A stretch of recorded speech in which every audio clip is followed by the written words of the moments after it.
Hey guys, welcome back to Lehigh River Subdivision. I'm Ian. Today we're going to do a little mail call. But first, before I get to the first thing I received, I have these Fox Valley Heritage units, the Norfolk Southern units. So one's Lehigh Valley, the other's C&J. So the reason I got those two at first is because both lines ran from, well, they both ran through Lehigh and up to Wilkes-Barre using the Lehigh Gorge. So they both, one on one side of the river, and at some points they both were on the same side of the river. So that's why I have those two. Well, I got my third Heritage unit today. Is the Erie Railroad. It's another Fox Valley Models unit. And the reason I went with the Erie this time is because this bridge here is based off Staruka Viaduct, which is in Lanesboro, Pennsylvania. And the Erie Railroad crossed over a valley using this bridge, and beneath the viaduct was the original main line for the Delaware and Hudson. So that's the reason I went with this Erie, and I really like the paint scheme on the Erie, and it looks really nice. I really like the Fox Valley model units. They seem to have the highest pulling power out of all the locomotives I have. So that's why I went with them. They're a little louder than others, but they seem really on the same quality as Cato to me. Moving on, the next thing is this passenger car was silver. I don't have an airbrush, but I hand painted it using the Lehigh Valley red and a black top. And you can see I did the baggage door in black, or the connecting door from car to car. And I didn't tape any of this. I painted this all by hand and cutting it in. And then I clear coated it with a matte. But it still seems to have a little too much shine for me. But the matte clear coat didn't dull it any more than that. And then the last item I received is not N scale. It's this Alco C628 Lehigh Valley. And this is a lifelike unit.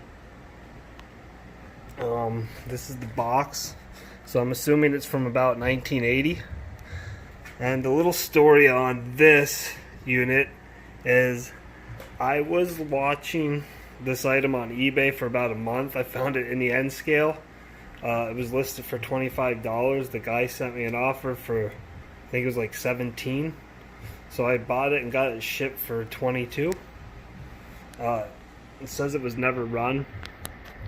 And I believe it wasn't, because if I pick it up here and we look at the trucks underneath, they don't look like they have any wear, just a little, oxidation. But other than that, I don't think it was really run. If it was, it wasn't run much. And it's in really good shape. And the reason I wanted this unit once the offer was given, because it's HO, is that my dad had a locomotive like this when I was a kid. It might even be the same one, I'm not sure. So I went ahead and got it, and I think it'll be my wife wants me to keep it for the shelf, because she asked me what I was going to do with it. But I think it's going to become a project.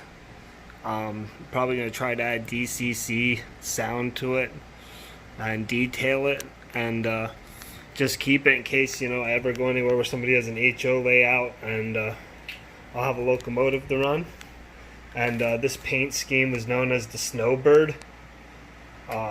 Some of them were in the crimson red of the Lehigh Valley, and then some of them were painted in this white with the black. And this was always my favorite Lehigh Valley paint scheme. So I like this unit, and if I do upgrades to this, that'll become like a video series for that. I figured it'd be a good way to practice doing DCC and sound on HO, because it's a little bigger before I try to attack it at N scale. And then I have the Atlas Alco C628 right here next to it, and you can see the comparison between N scale and HO. And like I said, the detail is really good for an older HO locomotive.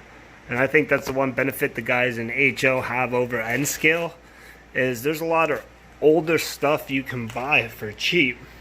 Like, where you can't find a loco with that kind of detail in N scale that's going to run for 20 bucks. So there's that, and hope you enjoyed, and we'll see you for the next layout update.